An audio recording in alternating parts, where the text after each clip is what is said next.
Good day, scholars. My name is Terrell Johnson. I will be your instructor here for the U.S. History, U.S. History class, Fall 2020. First of all, I'd like to say welcome back to everybody. I hope you all enjoyed your summer, what you could do during the summer considering the certain circumstances. About me. I'm Terrell Johnson. Of course, as I stated before, I was born in Jackson, Mississippi. I went to 4 different high schools when I was in high school. I graduated from Stevenson High School in Stone Mountain, Georgia, and I have a master's in the art of teaching, social studies. I graduated from Georgia State with my master's. I graduated from Clayton State with my bachelor's degrees, and I did take some courses at Georgia Perimeter College, which is now Georgia State. This is my 3rd year teaching social studies. This is my 7th year in education. I taught at Rockdale County High School the previous 2 years, and I was a paraprofessional at Stevenson High School in Stone Mountain, Georgia, as well as I was the recreation coordinator and physical education instructor at Marietta and Gwinnett Regional Youth Detention Centers. Also, a little fun fact about me, I'm an assistant basketball coach. I was assistant basketball coach at Stevenson High School, where we won 3 state titles in 2004, 2008, and 2015. Of course, we also won 9 region titles, and as a middle school coach, I won 4 straight county championships. Families and hobbies. I believe in faith, family and friends, principles and morals and values. And that principle, morals, and values is extremely important. And I hope you all are taking the time to really focus on your principles, your morals, and your values, because they make up who you are. And the more consistent you are as a person, the more consistency you will get out of life. So that's very important. And of course, education. Education is always important. As long as we are living on this earth, it's imperative and it's important that we learn something every single day. You know, it doesn't have to be anything huge, but it's important that we take advantage of life and that we learn as much as we possibly can and educate ourselves in every form we possibly can. And of course, sports and entertainment. I love sports.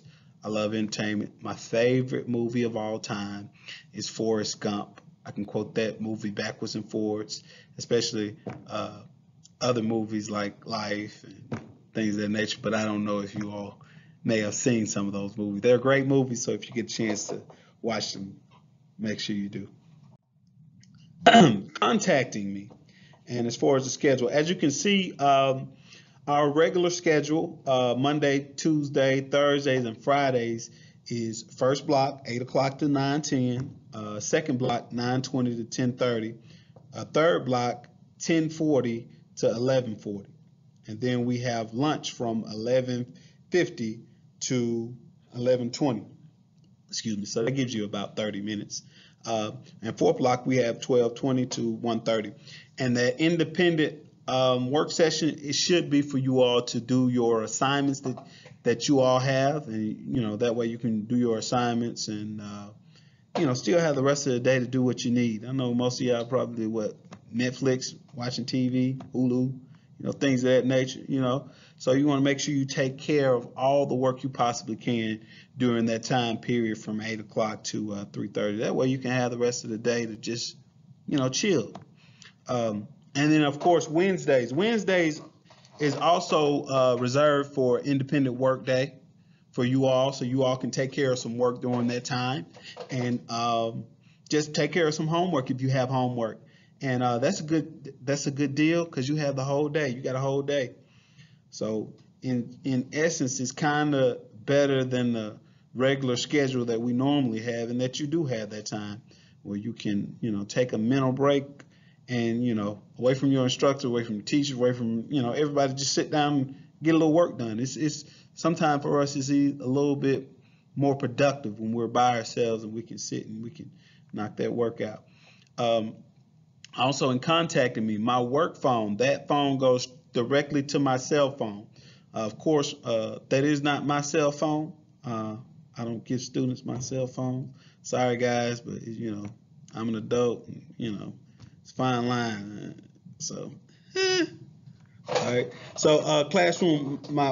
Again, there's my work phone, classroom phone. That classroom phone, it works in the classroom while I'm in the classroom. If you call that classroom, call that number, I'll be able to pick it up from the classroom. It is a little glitch with it that I'm trying to figure out because it rings one time and it automatically picks up and goes straight to speakerphone. So yeah, so if I'm in my classroom, you'll catch me. Remind sign up. Make sure you sign up for remind.com. I'm giving you all points for that, extra points for that when you sign up and you sign your parent up as well, because that gives us another means to be able to communicate with each other just in case this new system that we have, falls apart. Hopefully it won't, but there's always glitches. It's new, so you never know. So make sure you sign up for Remind. All you have to do, you can either get the app or you can sign up on the web. If you go on to CTLS, you'll see in the resource tabs where I have placed the Remind information. Actually, it's also in your assignments on that first digital session. If you go on that first digital session, you'll see my instruction as far as the syllabus and Remind. And if you go on there, you'll be able to see that Remind code. Type that Remind code in, and it will take you through the prompts that you need to do to sign up for my class. And make sure when your parents sign up, they sign up as a parent, because it helps me out a lot when I know whose parents is who. Also, emails and calls. If you call me after 3:30, normally I'm gone. I'm in the car and I'm gone. So if you email me or call me at that point, I'm headed home. I'm relaxed. I'm off work. So I will try to get back with you in the next work day. The next work day. If that's a Friday, that means that next work day is more than likely you won't hear from me till Monday. Now there may be some situations where I do answer my email while I'm at home, but 9 times out of 10 I have to try to separate a little time for myself so I can kind of debrief and kind of have a little time to myself. So if you send me a message or call me after 3:30, 9 times out of 10 you won't get a response back till the following day. All right, my virtual classroom expectations. One, log into the digital session early. A mentor of mine always once said, if you're on time, you're late, but if you're early, you're on time. So we want to make a habit of making sure that we're on time, not on time as in late, because if you strive for being on time, if you miss the mark, you're going to be late. But strive to be early, because if you're early and you miss the mark, at least you're on time. Be prepared. Be prepared. Make sure you have your pencil, your paper, whatever assignments that you've been assigned. Make sure you get that done. If you need to download a document, make sure you download that document. Make sure you're ready to look up the PowerPoint. If we had information that you need to look at, make sure you have already looked at that information. Complete your work on time. Make sure that is so important for you to complete your work on time, because a lot of time what hurts many of us is that either we don't turn in work on time or we end up forgetting about that work and don't turn it in at all. So in my class, it's imperative that you stay organized, that you stay structured, and you follow the class as we move along, because once you get behind, it's going to be hard to catch up. Make sure when you log on to the digital section that you mute your microphones. That's very important, because if you have something going on at home, your little brother playing around, or you got TV on or something like that, which you shouldn't, we're going to hear that, and that's going to be disruptive to our environment. And we want to make sure we have a educational environment. Turn on your cameras. I want to see you all's faces. I need to learn your names. It's hard. It's going to be hard for me to learn your names if I can't see your faces. So I really would like you all to turn your cameras on and be engaged with the process. Respectful, follow the golden rule. Golden rule, what's the golden rule? Treat others the way you want to be treated. As long as we treat people the way we want to be treated, then we'll be fine. Please have on proper attire. What do I mean by proper attire? You can't have on PJs. Please don't come in with pajamas on, or no shirt. You know what I mean. I shouldn't have to describe that too much. You should know what I mean. Don't just join session in PJs or in the bed. I don't need to see your bed when we're on a digital session. I need you all to be somewhere that looks like a proper workspace. Sure, if you're on a sofa, that's fine, but you shouldn't be laying down. That's a distraction. We don't want any distractions. I don't want to see you in the bedroom. Make sure if you do go to the restroom, you mute your screen. Turn your camera off when you go to the restroom. Be mindful of that. I don't want you to take me to the restroom, please. Make sure you're on the session that you're not in a car, because that's noisy and that's not a conducive learning environment. All right, follow directions. As far as engagement in our classroom, I need you all to follow the directions. I need you all to ask questions, and importantly, I need you all to work hard. If you work hard, you'll be fine in my class. And lastly, enjoy the process. Have fun. Enjoy history, because it can be enjoyable. All right, the grade breakdown. The grade breakdown, we got 35% for tests. Classwork, homework is 35%. And then we got quizzes, 10%. And our final exam or the EOC, depending on if we have that, we still don't have that information whether we're going to have the end of the course test or not. But if we do, that will count as 20%.